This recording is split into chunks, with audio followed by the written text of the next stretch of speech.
3. The final test. The divination circle inscribed on the floor in the middle of the temple rose to a height of about 2 stairs and then ground to a halt. An altar, Jin-Woo was muttering to himself, but the other hunters were listening intently. Altar? He definitely just said altar.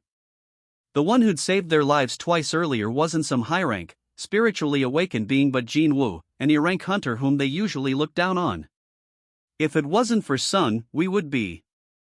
Everyone felt the same way. Jin-Woo's words were their sole lifeline. Without realizing this, Jin-Woo had let slip the word altar. Kim caught on quickly. I see. He unsheathed a sword from his waist. It was originally made for dealing with magic beasts but was now absolutely essential for a completely different reason. I may not be the smartest, but even I get what's going on here. Others shifted uneasily when they saw the sharp blade of the weapon in Kim's grip. Hey, Kim! Why'd you draw your weapon? Let's talk it out, okay? Now that the highest rank member of the party, the C-rank Sung, was wounded, there was nobody who could rein in Kim, who was regarded as fairly strong among the D-rank hunters. He pointed at the altar with his sword. The last commandment is, "Thou shalt prove thy faith," and an altar appeared in the middle of the room. He looked at Jin-Woo. Doesn't this mean we have to sacrifice someone, Sung? Jin-Woo nodded. He'd had the same thought. One of the 6 survivors was to become an offering. That's probably what the last commandment means. That was the conclusion Jin-Woo had reached. Sensing someone approaching, he looked up and noticed an unnerving look in Kim's eyes as the older man neared him. A bead of sweat slid down Jin-Woo's face. Mr. Kim. What? Shut up and stay still. Kim yelled, pointing his sword at Sung, who had crouched beside Jin-Woo to inspect his injuries. Who dragged us in here? It was Sung, right? Then shouldn't he take responsibility for this damn raid and see it through to the end? Mr. Kim. Enraged, Jin-Woo tried to stand, but he was stopped by Sung's calloused hand. He looked at Sung. Sung wordlessly shook his head. His eyes were pleading with Jin-Woo to keep quiet. Jin-Woo had a lot he wanted to say, but he forced himself to swallow his words. Sung heaved himself to his feet. Kim is right. I need to take care of this.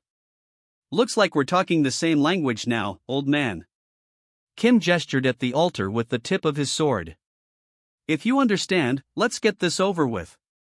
More than 10 people are already dead because of you. Kim's close friend, Park, had also lost his life. With his mind clouded by grief and rage, Kim had effectively forgotten that they'd all taken a vote before entering the double dungeon. Sung spoke to Kim. I'll do this myself, so could you sheath your weapon? Kim immediately refused. Why should I trust you? Stop talking and keep walking. Sung sighed and started walking toward the altar. Kim followed him, keeping his weapon leveled at Sung's back. Jin-Woo bit his lower lip as he watched them. This isn't Mr. Sung's fault. It had been a course of action agreed on by everyone. Sung didn't deserve the blame just because things had gone south. But Jin-Woo didn't have the strength to stop Kim. Kim was one of the strongest D-rankers, and Jin-Woo was the weakest among E-rankers.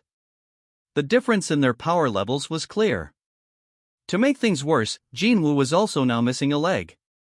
If he went against Kim, he'd endanger himself as well as Ju-hee, who was still committed to treating him. Damn it. Jin-Woo squeezed his eyes shut. He'd never resented his own lack of power more than now. Sung had already reached the altar. Whoosh! A single red flame flared up on its side. Everyone watched nervously for what would come next. However, nothing happened. The appearance of the flame was all that occurred. When nothing more transpired, no matter how long they waited, Kim, who'd forced Sung onto the altar, and the others were bewildered.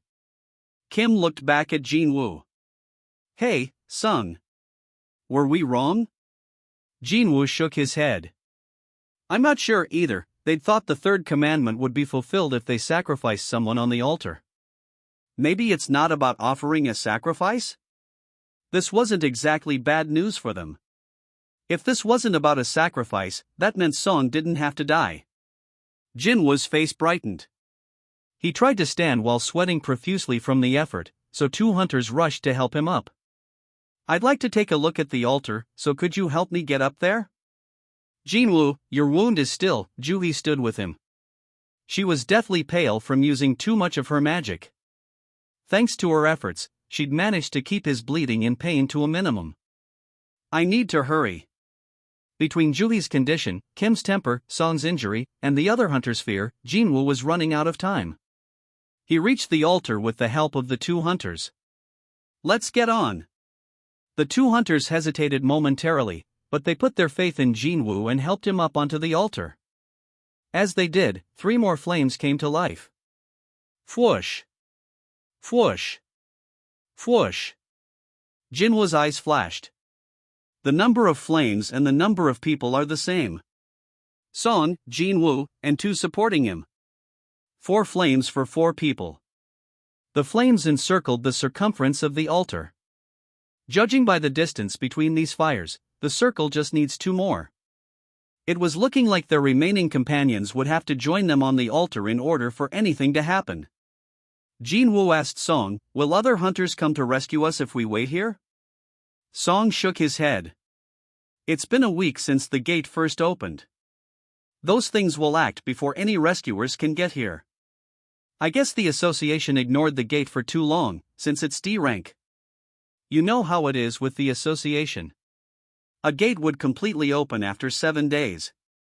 The main purpose of raids was to defeat the boss of the dungeon in order to close the gate before a week was up. Failure to do so meant the magic beasts imprisoned within could freely exit to the outside world." Jin-Woo looked behind him. The giant was still sitting on the throne, looking down at them with arrogant eyes. If that thing gets out, the damage it would cause was unimaginable. Of course, if that happened, the people in this chamber would be the first slaughtered by either the colossus or the smaller statues. The only certainty was that they couldn't afford to wait while doing nothing. Jin-Woo called for Juhi and Kim. "I need you both to come up as well." Juhi climbed onto the altar first. Kim reluctantly followed suit. 2 more flames lit up, and the circle was complete. Whoosh! The hunters jumped in surprise. "Ha! What's going on?" Something was happening, just as Jin-Woo had predicted. "It's starting." Tiny blue flames ignited along the very edge of the altar, forming a circle. There were easily more than 30 of them, tightly arranged. 34, 35, 36. Jin-Woo quickly counted a total of 36 small blue fires. 6 red flames matched the number of people, but 36 blue flames. What do they mean? Just then. Thud. Without warning, the doors suddenly swung open. The hunters reflexively twitched. HNGH. Every part of them screamed to run toward the exit, but having witnessed what had happened to the young hunter from the choir, they couldn't bring themselves to take even one step forward. There was no telling how they might be killed by trying to take the initiative. Everyone looked at Jin-Woo for a solution. However, he pressed his lips into a line. He didn't have any answers right now. He couldn't tell whether the open doors were a trap or if the 3rd commandment had been fulfilled and they could get out of here. While everyone's eyes were fixed on Jin-Woo, a jarring noise resounded throughout the room. Kree-keek. Kree-keek. The hunters urgently scanned the area. What now? They're closing in. Those bastards just moved. Their breathing quickened.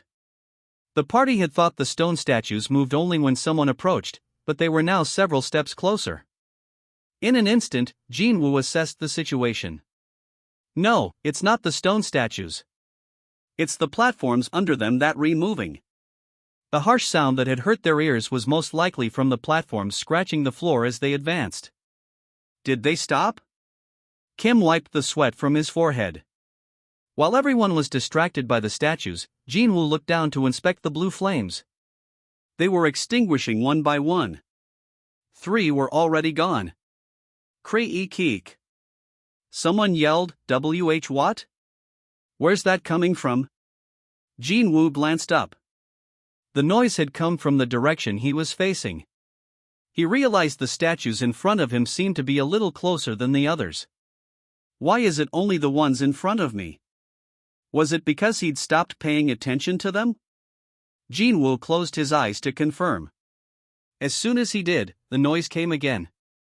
Kree-keek. The noise stopped when he opened his eyes. The figures had definitely gotten closer. What the fuck? What do we have to do? Jin-Woo yelled, don't take your eyes off the statues. Come to think of it, the sentries had first started moving when everyone had turned to him. Those things approach when we're not looking at them. Jin-Woo spotted another blue flame going out. Nothing had happened to his group, though, neither were there any changes in the stone statues. Maybe. Jin-Woo started counting carefully in his head while he kept an eye on the statues. Like I thought. One of the little fires went out every minute. The blue flames are a timer. The way to fulfill the third commandment was to endure on the altar until all 36 blue flames went out. This meant they were safe as long as they kept an eye on the stone statues. It was very likely they would all survive this final round. Jin-Woo looked down to inspect how many of the blue flames remained in order to calculate how long they had to last. There are 30 left. They just had to last 30 minutes. But that was Jin-Woo's fatal mistake. The statues near Jin-Woo had approached the altar while he was counting the flames. Kree-keek. HNNNGH. ARG. The hunter standing with his back to Jin-Woo shrieked and bolted toward the doors. The constant grating noise coming from behind him had spooked him. A red flame went out as soon as he jumped off the altar. No! Jin-Woo cried. Defying all expectations, though, the hunter who had run away screaming his head off safely passed through the open doors. Ha? What just happened, son? He got out. Jin-Woo was faced away from the doors, so he hadn't been able to observe what had happened. Did anything change? The doors closed a little. Are they still closing? No. They closed a fraction when that guy left the altar, and then they stopped. Jin-Woo remembered that one of the red flames had gone out when the hunter left the altar. Shit! His heart sank. He'd finally figured out the answer to the question that had been bothering him the whole time he'd been standing on the altar. How was this a way to prove their faith? He had his answer. It was the absolute worst test for Jin-Woo, since he needed someone else's help just to stay upright due to his leg injury. The open doors were actually a trap. It was false hope they could actually see. If everyone on the altar had run to the open doors all at once, the red flames would have been extinguished, and the doors would have immediately slammed shut. All that would have remained was a festival of blood and screams. On the other hand, the altar was the promised land. It was an area that guaranteed everyone's safety as long as they stayed in their respective places and did their respective jobs. It was a choice between visible hope and an invisible promise. The third commandment, to prove thy faith, was a test to see if they could resist sweet temptations while under the pressure of impending doom. In their case, there were two variables. The first was Jin-Woo himself. People who would have ordinarily run toward the open doors instead had stopped to listen to what he had to say. Because of this, they had thankfully avoided the disaster of the doors closing completely. We got lucky. There was no other way to put it. It had been possible only because he'd earned people's trust by figuring out the meaning of the first two commandments by himself. The second variable had arisen rather unexpectedly. Someone had left the altar. How would people react now that they could see that hope was within their grasp? It was obvious. The man who'd been supporting Jin-Woo flung him aside to run out of the room. Song rushed to steady Jin-Woo with a hand on his back. Whoosh! When the man stepped down from the altar, another red flame went out, and the doors closed even more. Creak! Hey! Kim yelled after the second escapee, but he'd also managed to flee from the room unscathed. Jin-Woo counted the red flames and shouted, "Nobody move! We can't lose any more people. Front, back, left, and right." They needed at least 4 people in order to monitor all sides. Jin-Woo, Ju-hee, Song, and Kim remained. If they lost a single person, there would inevitably be a blind spot. Kim wiped his forehead again. Sung, what's going on? Explain it to us. We just have to stay here like this until all the blue flames go out. Jin-Woo shared everything he had figured out so far. Kim nodded and listened intently. After his quick explanation, Jin-Woo added one more statement at the end. We can get out of here alive. Each commandment indicated a way to survive the room. The last couldn't be any different. All we have to do is stay where we are. Jin-Woo was absolutely sure they could survive without any more injuries if they trusted one another. Kim, however, had a different perspective. He asked hesitantly, Sung. You may be right, but the doors might also completely shut when the time is up, right? Jin-Woo couldn't answer. He'd come to this conclusion after considering all the options, but he couldn't give them any guarantees until everything played out. But Kim needed certitude. Ensuring his own survival was more urgent than the mere possibility of everyone making it through. Sorry, but I can't do this. Mr. Kim. Sorry. Kim slipped down from the altar. He ignored Jinwoo's calls and sprinted toward the doors. He took one last look at the others once he reached the exit, but he didn't return. Grrrnd, Jin-Woo gritted his teeth. Damn it. Despite saving their lives, what had been returned to Jin-Woo wasn't kindness or gratitude. All that was left was betrayal. As he'd calculated, it was a problem keeping an eye on the statues without Kim. It had been impossible from the start for two heavily injured people and someone frightened out of her wits to monitor the entire area. The statues they couldn't keep in their field of vision started moving. Kree-keek. Kree-keek. The sentinels were tightening their ring around them. Song, who'd been surveying the situation, told Jin-Woo and Ju-hee, you two should leave. He sounded like he had given up. Mr. Song. Like Kim said, I was the one who brought you all here. If someone has to stay, it should be me. But you have a few more days to live than I do anyway, so you should go. Song chuckled. This was Song's small kindness to help them feel better for having to leave without him. Jin-Woo helplessly nodded. Although he felt awful, there was no time to argue about who would remain. Song intended to ask Ju-hee to help Jin-Woo walk. Ju-hee, could you help Sung? Yes, of course. However, when Ju-hee made to stand, she collapsed to the ground. She tried her hardest to get up, but soon tears welled in her eyes. I can't move my legs. Jinwoo's and Song's faces grew grim. It was easy to see that Ju-hee wasn't in good shape.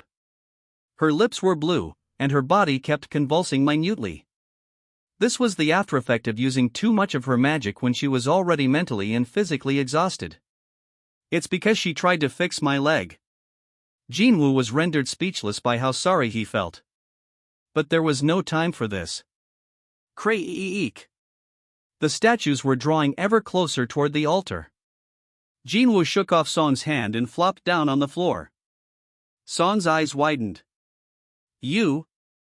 Jin-Woo spoke with determination. Please take Ju-hee and get out of here, Mr. Song. I told you that I'd stay. Then who's going to help Ju-hee? Jin-Woo couldn't even stand on his own, much less get Ju-hee to the door before time was up. Of course. They could abandon her here. But Ju-hee had saved Jinwoo's life multiple times over the years, and even her current awful state was because she'd tried to treat him with everything she had. He didn't want to abandon someone like her, survive, and carry that guilt for the rest of his life. There's no time. Please go. With a stern expression, Song pulled Ju-hee up. Ju-hee shook her head as tears streamed down her face. No. Jin-Woo can leave instead. Remember I promised to take you to dinner? Jin-Woo took out the E-rank essence stone from his pocket and pushed it into Ju-hee's hands. You go get dinner ahead of me. I'll collect my change from you if I make it out of here. She frowned at him when he smiled at her. How can you joke at a time like this? He nodded at Song, who in turn lightly struck Juhee on the back of her neck. Thwack! Juhee fainted. Song hoisted her prone body onto his shoulder. I'm sorry. It was my call anyway. Song bowed to Jin-Woo. With this last gesture of farewell, he quickly leaped off the altar. Cray-eek! Cray-eek! While they were talking, the stone statues had come within striking distance. Jin-Woo knelt and took a deep breath. He noticed the sword that Kim had abandoned next to him. He stretched out his hand and grabbed it. If I'm going down, I'm taking at least one of them with me. He looked back in time to see Song escaping safely with Juhee. That was a relief. Glad I'm the only one dying. He didn't consider it some great sacrifice. It was what he thought would be the best choice, all things considered. He'd have had to live the rest of his life without a leg. Not only would it have been impossible to continue working as a hunter, but he wasn't even sure he could live a normal life. He was a high school graduate with no special skills, so making ends meet wouldn't be easy. My mother's hospital bills and my sister's tuition. He figured it'd be better for his family to claim the life insurance.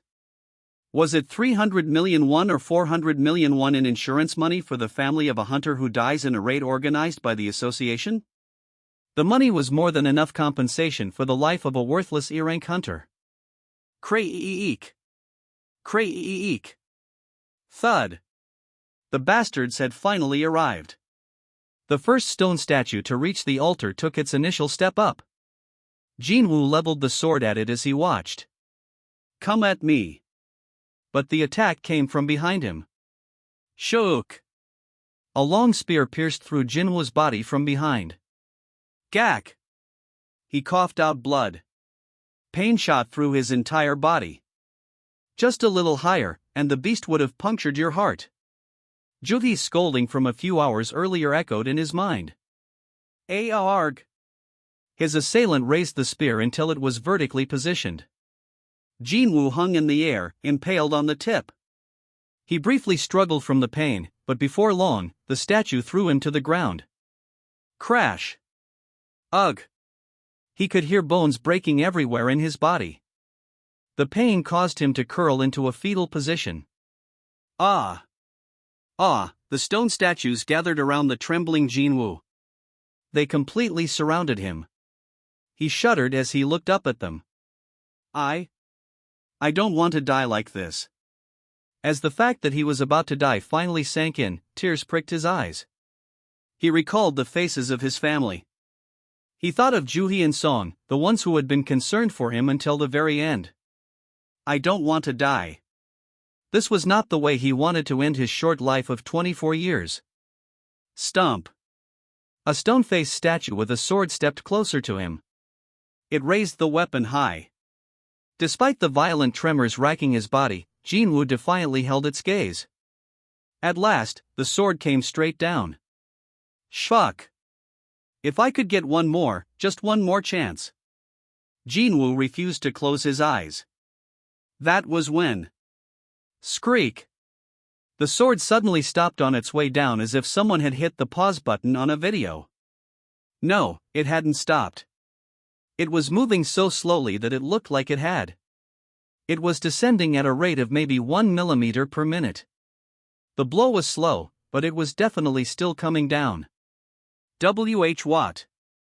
Jin-Woo couldn't hide his confusion. Just then. Ping! An electronic chime and a woman's voice he'd never heard before echoed inside his head. You have fulfilled all the requirements to complete Secret Quest, Courage of the Weak. Secret Quest? Fulfilled all the requirements? Jin-Woo had no idea what was going on. And where is this voice coming from? The commentary plowed on despite Jin-Woo's confusion. You have acquired the qualifications to be a player. Will you accept? Acquired? He had to accept something? Sounds like they're giving me something. Having grown up in a poor family, Jin-Woo had never refused when offered something for free.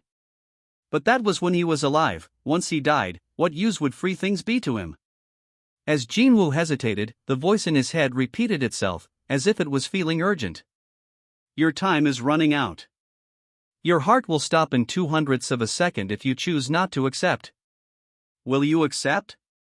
Jin-Woo wasn't sure if the voice was a hallucination of some kind, but he knew for a fact that he was close to death. Not only was there a sword aimed at his head, but countless other weapons were now also targeting him. If he was attacked by all those, would there be anything left of his body? He didn't care what happened at this point. If you're giving it to me, I might as well. He didn't even have to say it aloud. All he did was think it, but the voice in his head responded right away. Congratulations on becoming a player. Flash, a bright light engulfed Jinwoo's body as he lost consciousness.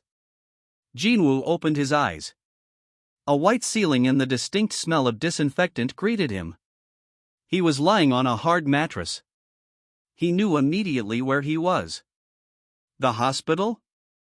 His visits to the hospital had decreased significantly since he'd met Jui, a B-rank healer, but even so, hospitals were as familiar to him as his neighborhood convenience store.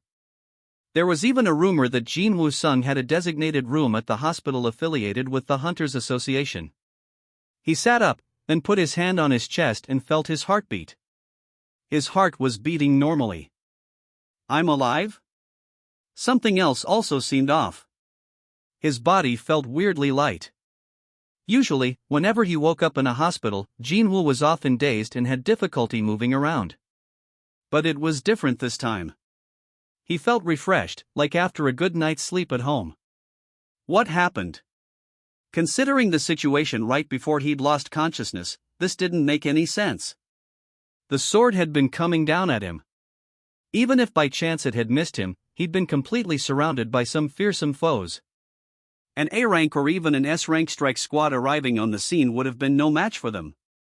And I survived? It was like it had all been a dream. As luck would have it, there was one surefire way to verify everything. Jinwoo lifted the blanket covering his body. If it was real, he would be missing a leg, and if it had been a dream. Are you awake? Jinwoo jumped and turned toward the deep voice that had addressed him from a corner of the room. Apologies if I scared you.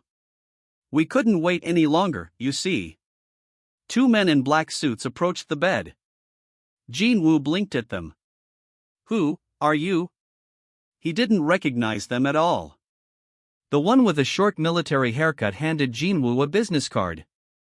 This is what we do. Jinwoo took the card. Jinchul-woo, Korean Hunters Association Surveillance Team? Surveillance was the only team within the Hunters Association composed solely of strong hunters. Their role was to supervise all the hunters in the association, so it made sense that such an elite corps would have the cream of the crop. Jinwoo was still confused, though. But what brings you here? Jinchul-woo pulled up a chair next to Jinwoo's bed and sat down. The other suit, who Jinwoo assumed was his subordinate, stood behind him. The threatening presence of these two well-built men so close to Jinwoo was intense. What they told Jinwoo shocked him. I was asleep for 3 days? Do you remember what happened before you passed out? Yes. Please tell us everything you remember. Before I do. What about those two? Mr. Song and Joo-hee, are they safe? Jinchul met Jinwoo's earnest gaze and nodded. Yes. They're completely safe. Both were in severe condition, but they are thankfully alive and well. Phew, as Jinwoo let out a relieved sigh, Jinchul quietly asked, Now, could you please tell us what you remember? He told them everything that had happened until he'd lost consciousness except for the strange hallucinations he couldn't understand. And then you lost consciousness. Is that correct? Yes, the next time I opened my eyes, I was here. Jinchul and his subordinate exchanged glances. They seemed a bit troubled that their only potential witness didn't know anything. The truth was, Jinwoo was the one who most wanted to know what had really happened. If I may, how did I get here? Did a big guild get rid of them? The thing is, the troubled Jinchul took his time answering. Taking survivors' reports into account, the surveillance team brought along members of the White Tiger Guild, but when they arrived at the room, the White Tiger Guild was a huge guild that ranked as one of the top 5 in Korea. Bringing White Tiger on board meant the association had recognized just how dangerous the situation was. What exactly had happened over there? Jin-Woo gulped. Everything. Everything was gone. There was absolutely no trace of the giant statue or the other stone sentries. There was nothing except you lying there unconscious. Excuse me? Jin-Woo stared at him, incredulous. We couldn't believe it, either. If the survivors' stories weren't perfectly consistent or we hadn't found the remains of the other hunters, we would have thought different. Jinchul rubbed his chin. This was his 6th year working in the surveillance team after awakening as an A-rank hunter. He was confident he had experienced all sorts of adversity and enemies, so this was a first. He'd even sought the advice of guilds as well as associations of other countries, but they'd all been dead ends. And so? Here's what we think, Jinchul said cautiously. There was definitely something powerful in that room. And those things were defeated by someone or several someones. That's what we concluded, since nothing escaped into our world before the gate closed. They had to be open to all kinds of possibilities. They had to consider all the scenarios, however unlikely or impossible. The association had contemplated the situation again and again and had ultimately come up with one theory. Jinchul watched for Jinwoo's reaction as he continued. We believe that you had a second awakening, Hunter Jinwoo Sung. A second awakening. Jinwoo's eyes widened. It was rare, but a person who had already awakened as a hunter could have a second awakening. This was also known as a reawakening. Most of the hunters who experienced this process came out much stronger than they'd been previously. Once a hunter's rank was set, there usually was no way to change it. A hunter's ability was established when they awoke as a hunter. But reawakened hunters were different. They surpassed their limits, and a C-rank hunter could level up to an A rank, and a B-rank hunter could even level up to an S rank. Jinchul swallowed nervously. Jin-Woo Sung. If he reawakened as an S ranker, or maybe even more powerful than that, it would have been possible for him to defeat all those beasts. The survivors had specifically pointed out that the giant statue had vaporized C-rank hunters using only its eyes. How powerful would an individual have to be to defeat that kind of magic beast while unconscious? The association had classified this case as top secret and made sure everyone involved kept it absolutely confidential. Those who'd come to visit Jinwoo in the hospital had been given only minimal information about his current state. For the same reason, Jinwoo had been assigned a private room and the best doctors in the hospital. Jinchul's heart sped up. To think that we might finally have a national rank hunter in Korea. There were fewer than 10 national rank hunters in the entire world. They were said to hold more power than a nuclear weapon, and if Korea could have one, too. Fortunately, it wouldn't be difficult to verify whether he'd had a second awakening. One must strike while the iron is hot, so to speak. Jinchul gave an order to his subordinate. Bring it here. The subordinate took something from a bag in a corner of the room and brought it over. Is that? Jinchul began explaining before Jinwoo could finish asking. This is a manometer. He explained that the device was a smaller, though no less effective, version of the one found at the Hunters Association headquarters. All you have to do is place your hand on this essence stone. A fist-size essence stone sat embedded in the middle of a round board. It was an ebony stone that looked like a black hole one could get sucked into. It was the highest rank essence stone in existence, harvested from an A rank or higher magic beast. An essence stone in good condition could go for more than 1 billion won. Jinchul spoke up in a serious tone when Jinwoo continued to wordlessly stare at the essence stone. This is a necessary procedure for our investigation, so your cooperation would be greatly appreciated.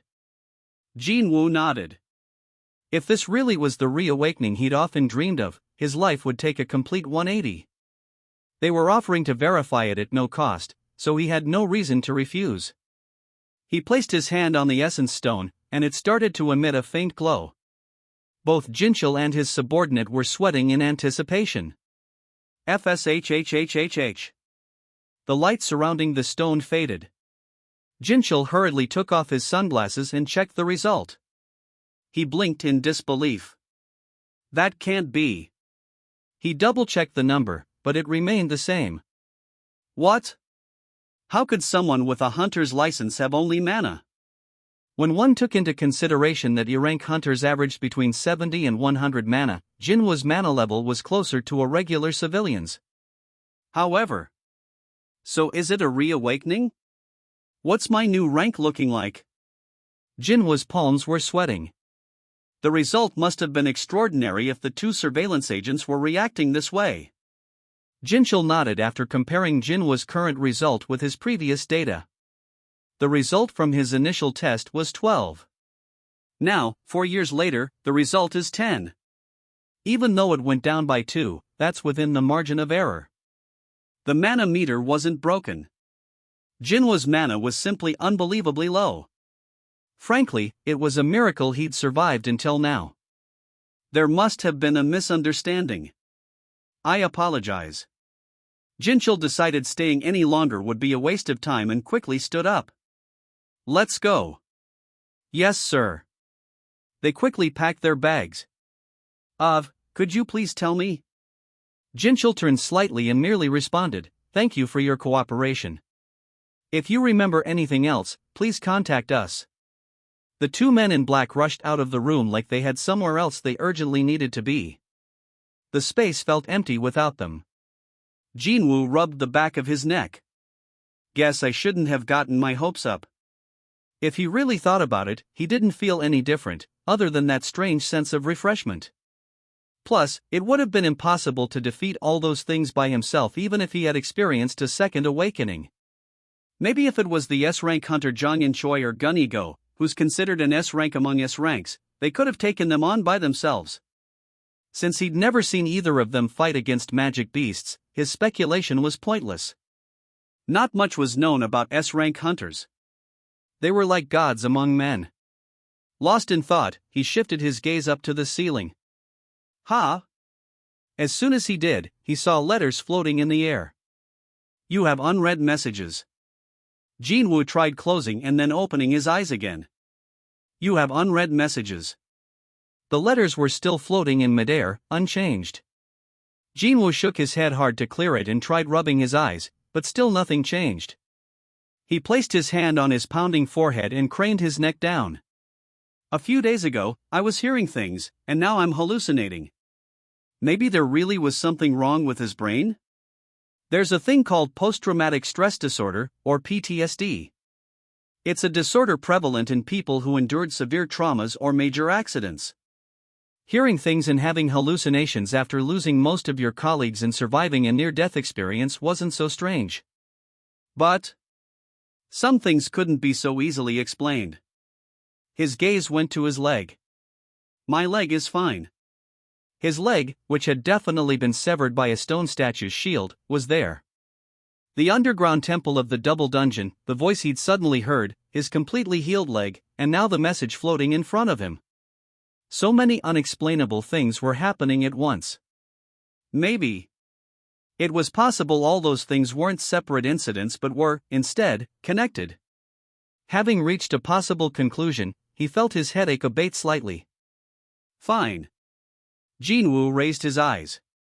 He was curious about the contents of those messages now that he was calmer and his head wasn't throbbing quite so much.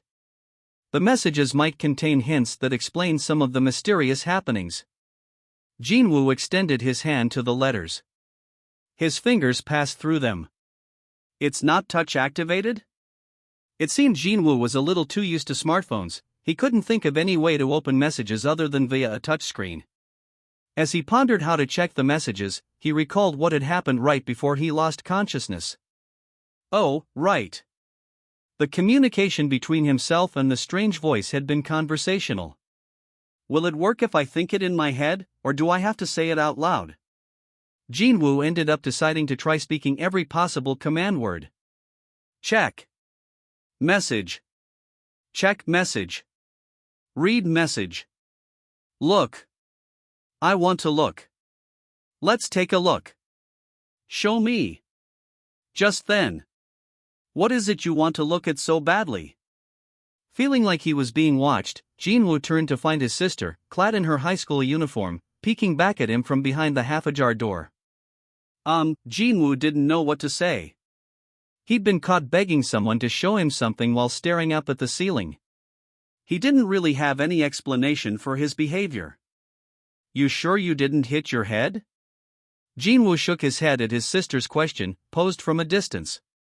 No, Jaina Sung continued, regarding him suspiciously, even after his response. Are you really okay? I said I'm fine. She looked him up and down as if to assess his condition before charging toward him like a raging bull. Jin-Woo quickly raised his hands to defend himself as she started smacking him. I told you to stop getting hurt. Do you know how worried I was? I'm sorry. Other hunters are always fine, so why do you always get hurt? Sorry. Jaina's blows weakened, and she eventually bowed her head and started crying. Jin-Woo gently stroked his sniffling sister's back. His heart felt heavy. How could I even think about dying and leaving her behind? He was glad to be alive. The giant's eye lasers, the shield that had severed his leg, the spear that had impaled him. Thinking back, there had been more than a few times when he'd felt his life was in danger. It was almost like he'd woken up from a horrific nightmare. Jin-Woo's gaze drifted to the letters hovering in the air. You have unread messages. It's like I still haven't woken up from that dream. There was so much that was unexplainable. But none of that mattered. The important thing was that Jin-Woo was still alive and could see his family again. Sniff. Luckily, his brave sister soon stopped crying, though she continued nagging him for another hour afterward. Got that? If you get hurt one more time, I'm going to drop out and get a job and make you quit being a hunter. Jaina's sharp eyes, which didn't suit her lovely face, were very much like Jin-Woo's. Okay. He nodded with an expression that indicated he was sick of this lecture. She made him promise several more times before she was satisfied, then stood to leave. Where are you going? School. I only got permission to check on you briefly. I have to go back. He nodded in understanding. Your university entrance exam is next year. Jaina had never once had a private tutor or taken any extra classes after school, but she was always at the top of her grade. Jin-Woo was fiercely proud of her. Jaina's dream was to become a doctor. A few years back, she'd only liked hanging with her friends and playing video games. After their mother fell ill, though, she'd made up her mind to become a doctor and become glued to her desk. Jin-Woo wanted to make sure her dream came true. Wait a minute. A video game? Jin-Woo's eyes flashed. Okay, I'll see you later. He quickly called to her before she could leave the room. Jaina. What? When you play a game, she grinned. I don't really play these days. I'll be a senior soon. I know, but I have a question. Really? About what? Have you started playing? Perhaps because this used to be her area of expertise, Jaina seemed eager to help. Jin-Woo quickly glanced at the words still floating in the air. What do you do if you have an unread message that you want to check in a game? Well, first, you'd open your inbox. Open your inbox? Ping. As soon as he said open, the hidden messages were revealed with some kind of alert sound effect. You have 2 unread messages. Congratulations on becoming a player. Unread, daily quest, strength training has arrived. Unread, Jin-Woo's face lit up. Yes. Her brother's sudden giddiness made Jaina uneasy. What? Which game is it? Should I help you? Jin-Woo shook his head firmly. No. I want to try it by myself. How would his sister react if he told her what he was currently experiencing? I don't want her to think I'm crazy. Jin-Woo swallowed the words he desperately wished he could say. Jin-Woo made sure Jaina got in the elevator under the pretense of seeing her off, then hurried back to his hospital room. Can't make the same mistake again. Click. He even locked the door to make sure there would be no witnesses. Preparations complete, Jin-Woo sat on the edge of his bed and started reading through the messages. Congratulations on becoming a player. Unread, daily quest, strength training has arrived. Unread, he felt like he'd seen the title of the first message somewhere. Where have I heard that before? It sounds familiar. Jin-Woo decided to start with the first message. Congratulations on becoming a player. Unread, check. Ping.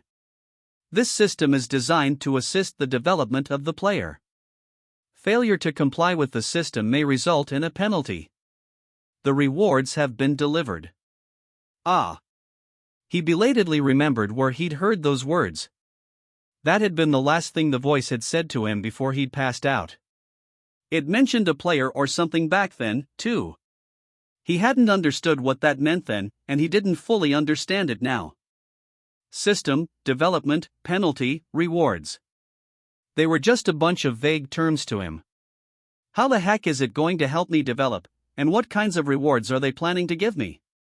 Because it was using video game terminology with no good explanation of what it all meant, Jin-Woo couldn't help but be confused. He decided to move on and open the next message. Daily quest, strength training has arrived. Unread, gulp. Jin-Woo involuntarily reacted to the noteworthy subject line. His heart started racing. Check. Ping.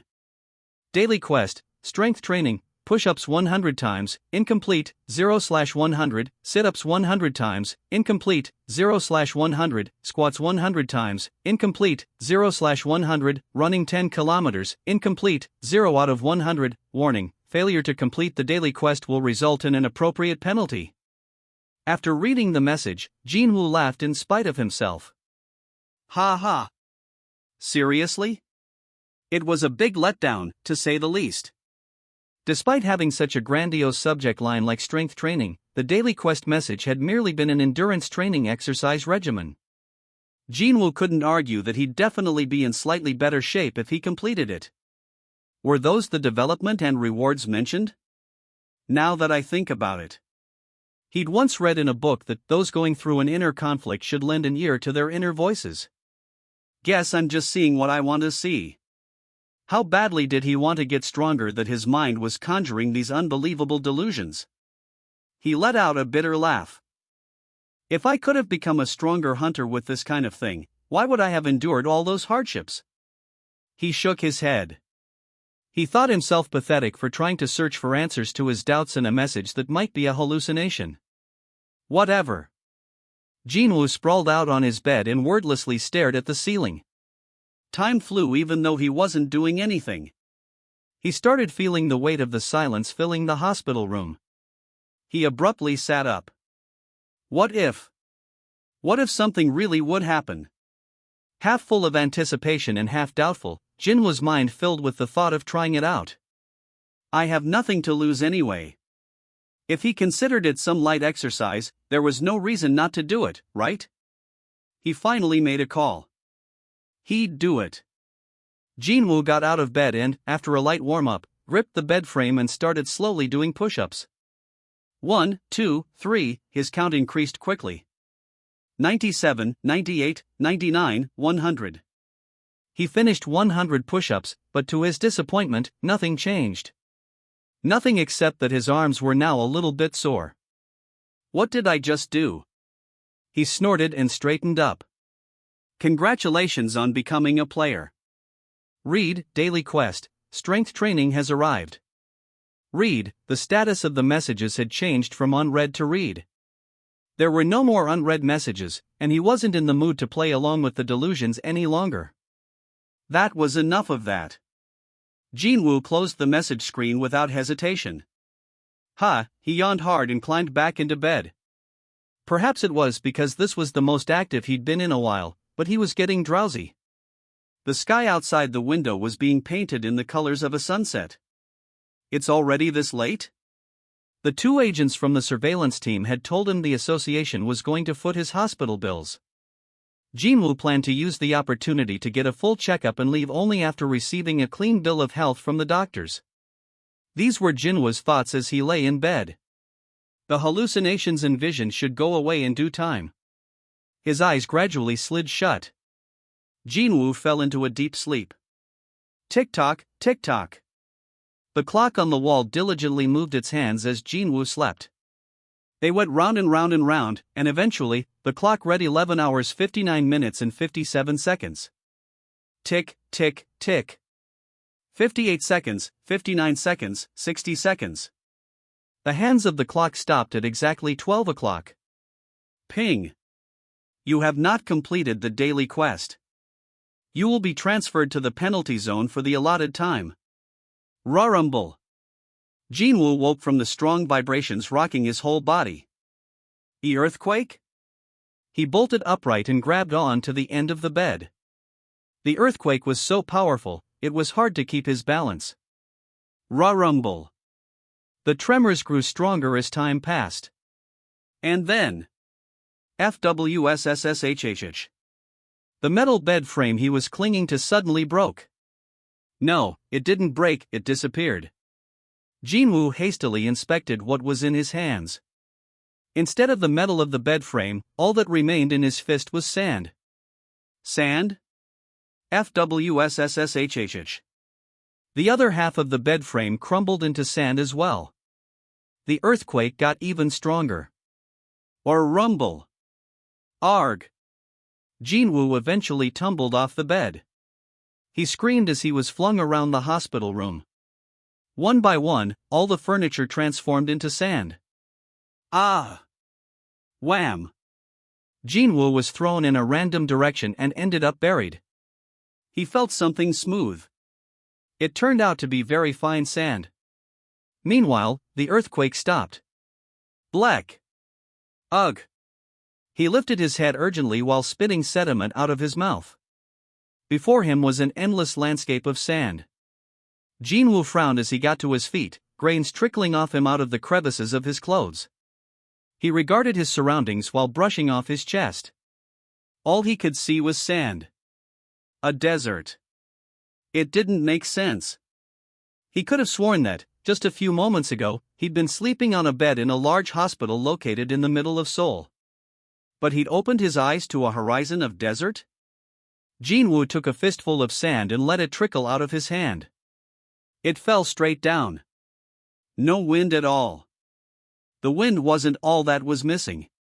Jin-Woo also noted that there was no sun, moon, or stars in the sky. The emptiness made it look like the sky was covered in black ink. Despite this, he could view his surroundings without any problem. Where the heck am I? And then. HSSSSSSSS. Suddenly, his footing started giving way, sliding down a slope. Whoa. Jin-Woo scrambled away to avoid getting sucked down. As the hole grew bigger, he barely managed to claw his way to the top, using his hands and feet to scramble up. Huff, huff, huff. He stared down at the hole as he sat trying to catch his breath. Strangely, the bottom of the pit looked like it was bubbling. He got chills just thinking about how he would have slid all the way down if he'd lost his footing even once. No, wait. Jin-Woo's eyes narrowed. It's not boiling. When he looked closer, he could tell something huge was squirming under the surface. He instinctively rose to his feet. He had a bad feeling about what would happen next. Just as he began carefully backing away, the sand in front of him exploded. Whoosh! It sounded like he was at the bottom of a raging waterfall. Jin-Woo's eyes went wide. An insect? A gigantic centipede was emerging from the epicenter of the detonation. Grara! The monster was as tall as a 5-story building. Jin-Woo gulped. Oh, hell no. It was impossibly huge. He'd never heard of a centipede this big, but the size of it wasn't the only thing that shocked him. Is that the monster's name floating above its head? Was he dreaming? He blinked hard, but nothing changed. Red writing still hung above the creature's head. It was like a monster in a video game. Poison-toothed giant desert centipede, the aversion Jin-Woo felt to its name rivaled the creature's creepy and grotesque appearance. Jin-Woo was especially concerned about the word poison-toothed. He noticed 2 child-size fangs attached to the bottom of its mandible. It was easy to infer what would happen if it bit him. The centipede's huge teeth and jaws continuously opened and closed as if Looks like it's licking its chops. Right at that moment, he heard a chime in his head again. Ping. Penalty quest, survival, objective, survive the required time. Required time, 4 hours remaining time, 4 hours. This is a joke, right? The centipede rushed straight at him through the sand as soon as the timer changed to 3 hours 59 minutes and 59 seconds, as if it had just been waiting. FSH FSH FSH FSH FSH FSH. WH what? Jin-Woo spun around and quickly started running. There was no time to think. If he wanted to live, he had to run. That was the only thought in his head. However, after a few steps, a pillar of sand shot up right in front of him out of nowhere. FSSSHHHH. Ugh! The force of the eruption knocked him down. He tumbled to the ground but sprang back up and was quickly brushing grains off his face when he saw it.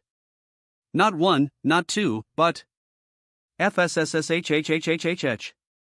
FSSSHHHHH. 7 centipedes had emerged and were glaring down at Jin-Woo. Scree! Scree! Jin-Woo paled as he stood dwarfed by the screeching monsters. Shit, exactly 4 hours later, Jin-Woo reappeared in his hospital room. Whump! He coughed painfully as he lay on the floor. Cough! Cough! Black! Gack! The inside of his mouth felt gritty. His eyes still burned from the sand that had gotten in. He moaned in pain for a while before eventually sprawling out on the floor. He had no energy to even lift a finger. Huff, huff. What was that? Another message appeared as he was catching his breath. Ping. You have completed the penalty quest. Jin-Woo scowled. Penalty quest? What had he done to deserve a penalty? He racked his brain and recalled the daily quest he'd abandoned the day before. Was that? Thinking back on it, it had warned him that if he didn't complete the daily quest, there would be an appropriate penalty. Huff, huff, so that wasn't a hallucination? It hadn't been a hallucination. It hadn't been a dream. He didn't even have to pinch himself to know that. His lungs had burned when he'd been running around, and the pain when a centipede had scratched his leg was still fresh in his mind. It was all real. He'd actually almost died. That's not fair. Huff, huff, the penalty had thrown him into the jaws of death. Jin-Woo was suddenly filled with an ominous feeling. If this really had been a result of the daily quest, this wouldn't be the last time. Right on cue, there came another notification. Ping. He jumped, but thankfully, it wasn't another quest. Your rewards for completing the penalty quest have been delivered. Would you like to check your rewards? Y/N, rewards. The word rewards caught Jin-Woo's eye. The problem was that he didn't have the energy to check. The situation just didn't allow for it. Forget about rewards. Let's get some rest first. His vision slowly blurred. Soon, he fell into a deep sleep. Oh dear. What happened here? The following morning, the nurse who entered Jin-Woo's room was shocked at the sight. The patient was collapsed on the floor and surrounded by sand. His body and clothes were also covered in it. She threw the patient's chart on the bed and urgently pressed the call button. Please send some more help. Soon, the physician in charge rushed into the room. What? What happened to Mr. Sung? I'm not sure. He was fine last night, but this is how I found him this morning. Well, let's move him to the bed. 1, 2. They hoisted Jin-Woo onto the bed. As they did, no one noticed he'd gotten a paper cut from the chart that had been tossed there. I'll take a look. The doctor examined Jin-Woo thoroughly but found nothing wrong. He's just asleep. He breathed a sigh of relief. The Hunters Association had requested that Jin-Woo receive the best care. He'd been anxious that something might have happened to the young man. Let him sleep. He looks exhausted. The doctor made to leave but then looked around the room and scratched his head. By the way, this room needs to be cleaned. I'll leave it to you, Nurse Yura. Yes, doctor. After the doctor left, Nurse Yura Choi pressed a hand to her beating heart. She was glad it hadn't been anything serious. Though their feelings might not be as strong as those of the patients themselves or their families, no doctor or nurse would ever want to see their charges harmed. Hospitals for hunters tended to have many serious cases. They didn't want any additional injuries befalling those entrusted to their care. Phew, after calming down, Yura pondered where to start cleaning and, by chance, spotted drops of blood on the floor. Oh! It dripped from Jinwoo's hand, which happened to be stretched out over the side of the bed. Startled, she rushed to examine his hand and turned it over. What? Though there were clear blood trails, there were no wounds from which they could have originated. Even after she wiped his hand clean, she couldn't see any injuries. Has his wound already closed?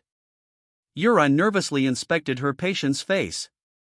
Jinwoo was still sleeping like a baby.